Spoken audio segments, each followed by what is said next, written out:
Okay, good morning, So, ito ay yung tatawag na cambio, Okay? So, pag ikaw nagkakambyo, saan mo binabase? Paano binabasehan mo yung pagkakambyo mo? Wala kang idea. Wala pong idea. So, doon sa nagtuturo sa tatay mo, so, hinihintay mo na sabihin niya. So, mahirap yun. So, yun siya, paano pag wala na yung tatay mo, di mo kasama, di mo alam kung paano yung cambio. So, ganito yun. Kaya tayo nagkakambyo kasi yung sakyan natin ay bumibilis, bumabagal. Okay? So, dito na lang, ito pattern mo lang dito sa speedometer. Okay? Basta kung anong bilis mo, dapat yun ang cambio mo. Kung anong cambio mo, dapat yun ang lang bilis mo. Okay? Ibig sabihin, itong first gear, pag nilagay natin sa first gear ito, okay, kaya lang itakbo niyan, 0 hanggang 20. Okay? Hanggang dyan lang yan sa 20. So, hanggat di siya umaalis sa 20, di mo kailangan siya i-cambio pa sa ibang cambio. Okay? Basta nakatigil ka, ganito, hindi mo pwedeng ilagay sa second gear. Hindi pwede kasi nasa 0 ka pa. Walang ibang cambio na ilalagay ka dyan, kundi first gear. Ganyang bahay yan. Sabihin mo lang, bahay yan. 0 to 20. Pag lumagpas ng 20, naging 21, 22, okay? Lagay mo na siya second gear. Yan ang bahay naman ng second gear, yung 20 to 40. O habang naglalaro siya dyan, 20 to 40, hanggat di siya umaalis siya sa pagitan ng 20 at 40, di mo pwedeng tanggalin siya sa second gear. No, pwede mo tanggalin lang siya kung lumagpas siya ng 40. Magte-third gear ka. Okay? Okay? Then, pag lumagpas naman ng 60, magpo-fourth gear ka. No. Pag nag-80, di mag-fifth gear ka. No. So, dahil sa fifth gear lang ito, so, hanggang 160 kaya nito. No? Itong sakyan na to. Pero, mag-observe mo siyempre yung speed limit natin. So, hanggang 100 lang, pinaka-maximum lalo sa expressway.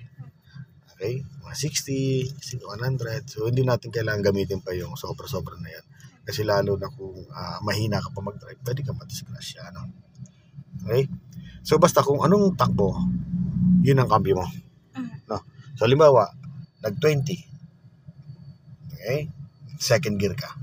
Ngayon, bumagsak ng 10 km per hour. O, lagay mo ulit siya sa first gear. Okay? Then, takbo ko ulit. Nag-20 ulit, lumagpas sa 20, second gear ka. Then, lumagpas ng 40, third gear ka. Ngayon, namreno ka. Bumagsak sa 20. O, pwede mo lagay second gear. Okay? Then, bumilis ka ulit. Pumunta ulit sa 40. Ilagay mo ulit sa third gear. Tapos, bumilis ka ulit. Hanggang nag-60. Ilagay mo sa fourth gear. Ngayon, namreno ka na naman. Napapul stop ang pagpapreno mo. Saan mo lalagay yung cambio mo? Neutral. Tapos, saan mo ilalagay at primera ulit. So, tama. So, naiintindihan mo na ang pagkakambyo. So, hindi ka na maghihintay na utusan ka pa ng tatay mo kung magkakambyo ka. Okay? So, yun ang tamang timing ng pagkakambyo. Kung pataas, anong gagamitin ng cambio? Halimbawa, paahon. Anong kailangan ng cambio natin? Segunda. Ano pa? Primera. Okay? Sa paahon, kasi maraming klase ng paahon. At sa mga paahon, minsan, mabilis tayo. Basta ganito, kung anong bilis mo, yun ang cambio mo. Kasi minsan, ang takbo natin ay ganyan, paahon yan din, paahon din yan. Ang bilis ng takbo mo, 40. Pwede mo gamitin segunda doon. Diba? Third gear ka na. Para hindi ka malito kung anong takbo mo, yun ang cambio mo. Kung anong cambio mo, yun ang takbo mo. Huwag kang malilito. Kahit paahon yan, tingnan mo kagad sa speedometer mo. Okay? So, para hindi ka nalilito doon sa kung ano yung kakambyo, kung saan mo ilalagay siya. Kasi yung iba, sasabihin, ipaahon, nakakatakot. Anong cambio? Dapat ba mataas ang cambio ko? Di lalo ka nang di makaahon noon. Kasi nga, hindi tama yung cambio mo sa bilis. Ayan, naintindihan mo, ha? Kasi minsan pag nasa isang natarik na kalsada, nagmamadali ka kasi natataranta ka, gusto mo kagad maiahon. Hindi mo pwede. Ibagay mo lang yung takbo sa cambio. At ibagay mo yung cambio sa takbo. Ayun, Okay? Naintindihan mo? So, gusto mo i-try natin to? Tingnan mo, ha? Lalagay ko sa first gear. Tingnan mo siya. Kung mapapansin mo yan, okay, komportable siya. Tingnan mo. Kasi 0 to 20 ba na? Ayan, 20. Naka-first gear tayo. Tingnan mo, kung mapapansin, pag nilumag pa sa 20, di ba naingay na siya? No? O, hindi siya kaya komportable kasi nga, hindi niya nakambyo yun. Kumbaga, hindi niya nabahay. O, kaya pag nagpas ng 20 yan, second gear tayo. Ayan, 20 to 40 yan. Okay, pag lumagpas ng 40, palagpasin ko, mapapansin mo, ingingay na naman. O, third gear ako. Ngayon, mamembreno ako. Tinan mo siya. Babagsak ng 20. Ulay ko second gear. Okay? O bumagsak ng 10. Pwede kong lagay sa first gear kahit natakbo siya.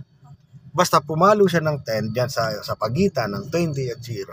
Kahit natakbo ka pa, pwede kang mag-shift ng first gear. Okay? Kahit galing ka sa 80 km per hour at nagminor ka, bumagsak siya ng 10 km per hour at natakbo pa rin, ilagay mo sa first gear. Then, clutch baiting ulit. Okay? So, nakukuha mo na. Idea. Yun lang ang sa cambio. So, hindi mo kailangang pahirapan pa yung sarili mo. Basta ibagay mo lang kung anong bilis. Hindi ka malilito sa cambio. Okay?